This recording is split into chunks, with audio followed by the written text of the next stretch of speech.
Today we're creating these 3 fun fold designs. They all have beautiful spring flowers. They're very happy, but don't let the flowers fool you. I'll show you how they were done. They have a lot of dimension. This dimension won't go away once you put it in an envelope.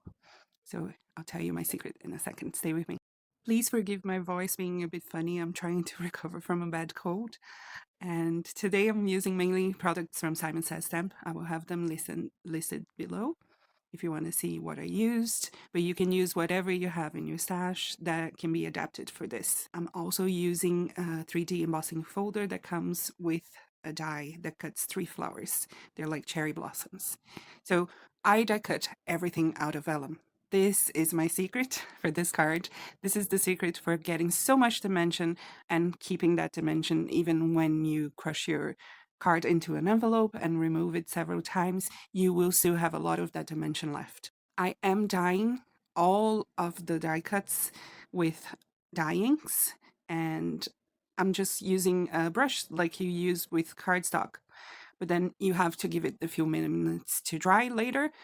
For me, it wasn't a problem because I had so many die cuts. I just alternated amongst them. Once I finished the last ones, I just started working on the first ones, on assembling the first ones. I hope that makes sense. So here you can see that I am adding a very light layer of yellow on all of my petals. And then I'm gonna start bringing with a detail brush a darker yellow, kind of halfway or 3/4 of each petal. I want the tips to be very light, but I want everything else to be very bright. And then I'm going to add a tiny bit of orange just to the base of each petal. And that's my whole secret to the coloring of these die cuts. Each set of die cuts that I used for each one of these 3 cards and the leaves were colored in a different manner. So I am taking some time in this video to show you in detail how I did each one. At home, it means that you can have different options when you want to color your vellum, and you can use whatever works best for you. I would like you to pay attention to how flat these die cuts are now at the moment and how much volume and movement they're going to have later. For these flower centers, I added 2 different shades of brown and still didn't get to the color that I wanted. So later I added alcohol markers to get a bit more contrast. For the little cherry blossoms, I am adding just a center of color and leaving the edges white. And I'm showing only the yellow ones and orange ones here on screen, but I'm gonna do the same for all of them. I chose to make them in rainbow colors. I know they don't exist in rainbow colors in real life, but it's okay. I'm not really using them as cherry blossoms. I'm using them just like a little flower. Here are all the colors. I am actually gonna change these colors later because I didn't want the green ones. I didn't want green flowers. So I'm gonna add coral and pink and instead of the greens. Now for the leaves, I am just swiping a lighter green on the edge of the leaves, and then I'm gonna come with a detail brush and add a darker color to the base. I chose this dye because it will give me loads of leaves in one branch, in one pass, one cut, and that speeds up my process. But you could choose any leaves that you want and also any shades of green. The next ones I am going to choose darker green shades, and I'm going to show you very quickly how I did them. But I started both of them the same way, just swiping the lighter shade on the tips and then adding the darker color, the darker shade on the base of the leaves with a detail brush. I am speeding up the video a lot during the ink blending moments because you can actually see what I'm doing, and I just want you to understand how they came about. For the second set of leaves, I'm not even using the detail brush, I'm just going straight from the ink pad.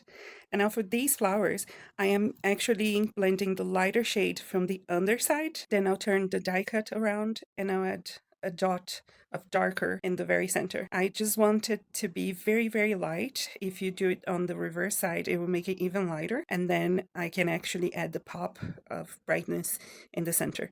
I am doing 2 of them the same way for each color that I'm using. So I'm using, again, all the colors of the rainbow. And you see me how I assemble them later. I am doubling down, so I'm using 2 die cuts for each flower on this one because I want to alternate them and make them look fuller. But you could use only one if you prefer, or you could use more. It depends on you. You see that because you get so much dimension, you can make each one of them with a different amount of dimension and then layer them up and they will look absolutely stunning. Just remember them flat like this and see if you can remember how they look at the end. The contrast is amazing. Now that we have colored all the die cuts, we need to start embossing them. And that's how we're going to get our dimension. This time I'm not using my homemade tools. You can if you want to, or I'm going to use the stylus because it gives me a bigger option. But as you've seen in many of my vellum videos, you can use an empty pen instead of the stylus. So I'm just going to use from the underside, I'm going to emboss those petals from the outside in, and then I'm going to bend them over from the front. That will give me a lot of dimension, and I will do a few of them, and I'm going to show you the comparison of the flat one and the one after you've already embossed. You can use the bigger stylus, the bigger tip, and that will give you the most dimension. I am not embossing the center. I'm only working on the petals, and I'm keeping the center flat because it makes it easier for me to glue it all later. I am going to glue only the 2 smaller ones at first and then the 2 bigger ones, and I'm not going to glue the 4 of them together first because I was waiting to see if I needed the smaller size or the bigger size, but in the end I am going to use all of them. Here's a comparison of the petals before and after embossing. I hope you can see it well on the video. You can also bend them over and that will make them pop even more. And once you put this into an envelope, it might flatten a little bit, but it will hold most of the volume, most of that dimension. Unlike cardstock, they will lose the dimension and go flat very quickly, very easily. The vellum actually holds it in place very well. Now I'm just gonna glue those layers and I'm gonna wait until later to find out the size that I need. Then I'll emboss and color the centers. As I said, I'm using Copic markers to add a bit more contrast. I thought this shade of brown was way too close to the orange that I was using in the petals. And now I'm gonna start working on those leaves. So I am again embossing from the underside. I am using here my black mat, but you could use any embossing mat or old mouse pad that you have, or even fun foam folded if it's not too thin, or just a silicone mat like I have on my desk. I am embossing each one of those leaves from the back, and then I'm gonna cut them and separate them apart. Here you can see the dimension. It was absolutely flat before. There is a lot of dimension now, and it won't go anywhere. I'll do almost the same with these ones. I'm going to emboss them from the back, but then I'm going to turn around and the big leaves, those 3 big leaves on the set there together, I am going to emboss the very bottom, the very base of each leaf separately from the front. And that it's going to give me a little bit of a wavy shape instead of just the curl. The rounded leaves from the smaller branch to the side, I'm just going to emboss them from the back, and that's it. But the other ones, because they're so much bigger, I thought I would do a bit of a different shape on them. Just remember that when you're embossing, you can change it around. You can emboss from front or back or front and back and get a completely different result. Here's how they look in the end. You can see the dimension and the movement. I love how they look. Now I'll show you better how you can change the direction of your embossing and get a completely different result. This is what I've been doing so far. I've been embossing from the back, from the underside of the die cut, and that gives you a little bit of dimension, but not as much. And then I just press the center, and you can see the difference between the one that I did emboss and the one that got no dimension whatsoever. For my second set of petals, I'm going to do it differently. I'm going to emboss the whole petal from edge to center, and then I'm going to emboss the center, and it's going to coop it up and it's going to look a bit more like a cup, and that's how I'm going to glue them together. You can probably tell the difference. One of them has way more dimension than the other, and the only difference is that direction that we did the embossing. I am going to do the 2 orange sets here in the same direction from the other side, and then turn around, just press the center in, and I'm gonna layer them, and you will be able to see the difference between the yellow ones and the orange ones. The yellow ones have way more dimension. And you can also see that it doesn't matter if you change your mind later, you can still fix it and you can still emboss it the second way and it will stay. Now that all of our elements are ready to go, let's assemble those cards. For the first one, you need a card base. There is the regular size that you use, and then you're going to divide the biggest measurement, the longer measurement, by 4 and score that. Then you could turn your cardstock around, your card base around, and score at the same measurement. But I don't like to do that. This is what I do instead. I fold that one, the first score line, and then I'll bring the other side and join them together. That way I make sure that they are aligned and there is no spacing between them. I prefer to do it this way. I reinforce both lines with my bone folder, and then I have a panel slightly smaller than my card size that I'm gonna use as a base, a background for my elements.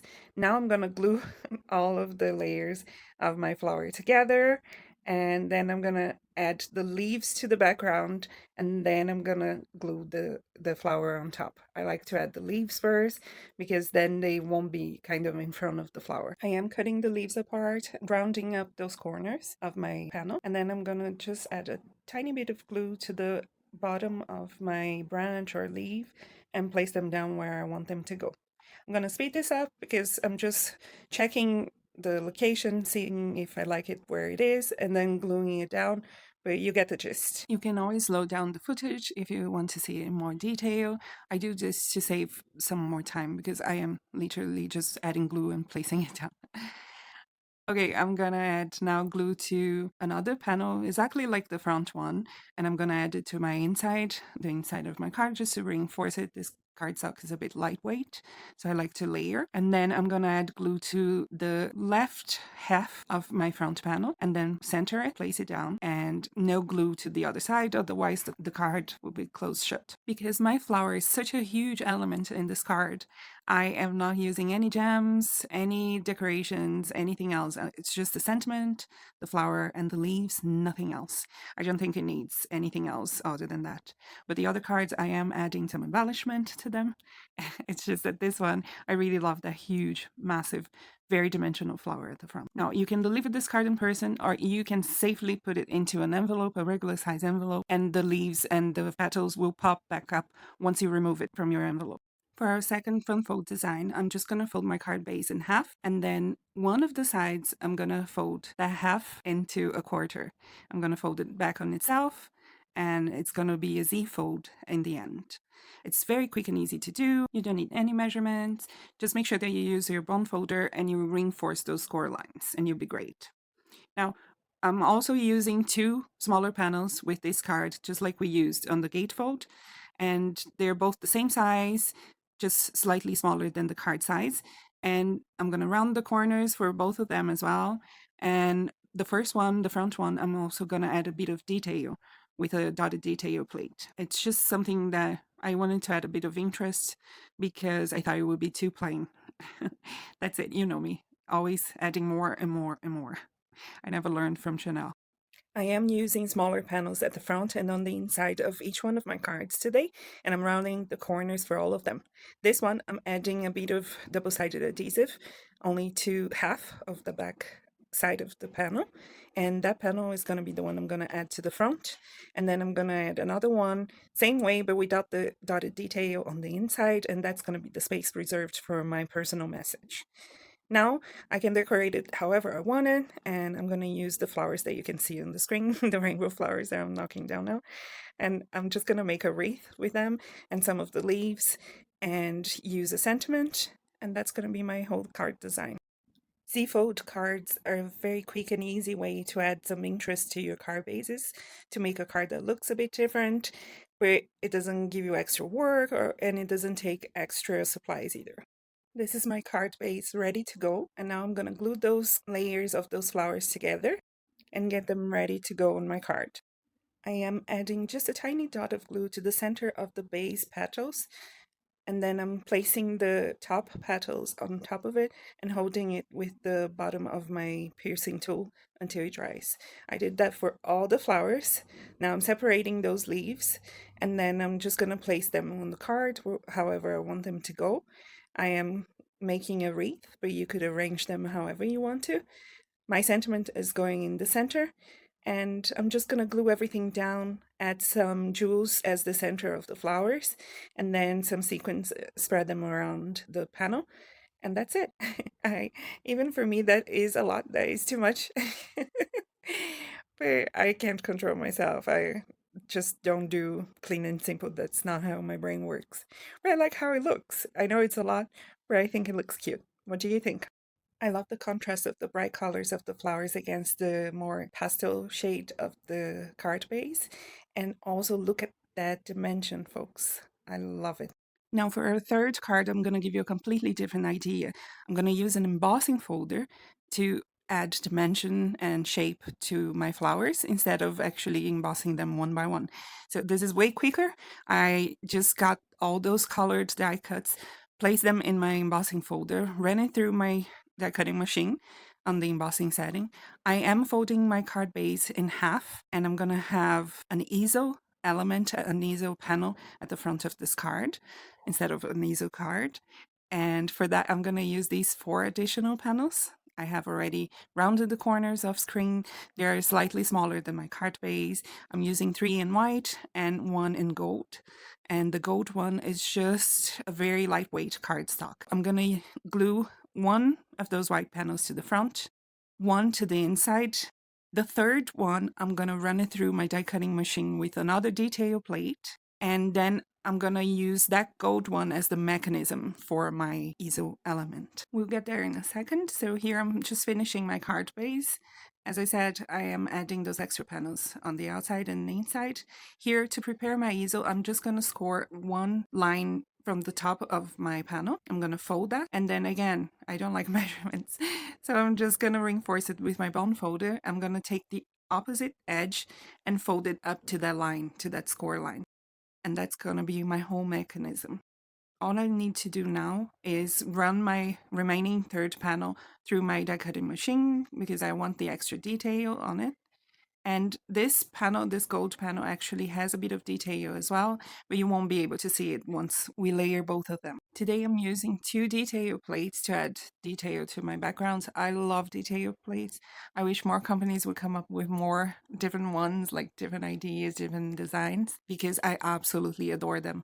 These ones, the only downside for me is that they have the cutting edge, like the ones from Altenew usually they don't. And it means that I can use them for any card size that I want. And these ones, unfortunately, it limits the size of the card panels that I can use. I do have a video showing how to combine detail plates and my vellum method for embossing and extra detail. If you're interested, I'm going to make sure that I link it in the information box. You should check it out. It is very unique, very different. I've never seen any other crafter doing that. So please check it out. But what I'm doing now is I added glue to the bottom half of that gold mechanism panel. And I'm going to add that to the back of my detail panel. And this is the whole mechanism. Now I just need to add a bit of glue, a line of glue to the very edge where we folded the first line and glued that to the top of my front of my card base.